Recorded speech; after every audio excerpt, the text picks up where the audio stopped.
জীবনে কখনো কি কোনো মৃত মানুষকে গোসল করিয়েছেন? সুযোগ পেলে মৃতদের গোসল করাবেন। খুব কাছ থেকে দেখবেন মৃত মানুষের দেহটা কত অসহায় হয়। মৃত্যুর পরে মানুষের মৃতদেহ কতটা ভয়ের কারণ হয়ে দাঁড়ায়। সুযোগ পেলে রাতে লাশ পাহারা দিবেন, তখন বুঝতে পারবেন মৃত্যুর পরের প্রিয় মানুষটার লাশ রাতের বেলা আপনার কাছে কত অদ্ভুত লাগে, কত ভয়ের কারণ হয়ে ওঠে, কত আতঙ্কের কারণ হয়ে যায়। সুযোগ পেলে মৃত ব্যক্তির শরীরে একটু হাত লাগিয়ে কিছুক্ষণ স্পর্শ নেবেন।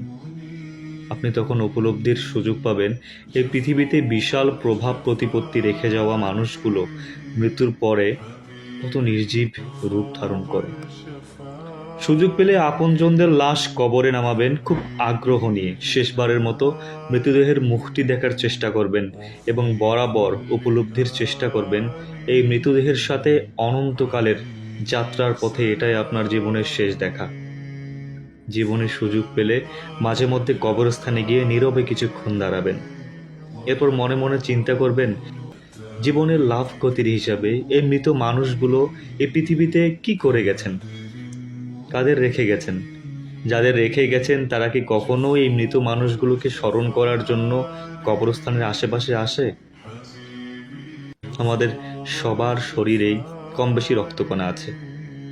এ কথা চিরোত্তর সত্য যে আমাদের শরীরের প্রতিটি রক্তকণা শরীরে খুবই গুরুত্বপূর্ণ বহন করে। অথচ আমাদের শরীর থেকে কোনো রক্তকণা যদি বেরিয়ে যায়, সেটির যেমন কোনো গুরুত্ব থাকে না, তদ্রূপ আমাদের দেহ থেকে প্রাণটা বেরিয়ে গেলে আমাদের শরীরেও অন্যের কাছে কোনো মূল্য থাকে না। আমাদের জীবনটা বড় বৈচিত্র্যময়। বেঁচে থাকতে আমরা এর জন্য ওর জন্য কত মায়া দেখাই, কত ভালোবাসা দেখাই। এ আমার ছেলে তো সে আমার মেয়ে, এ আমার ভাই তো সে আমার বোন।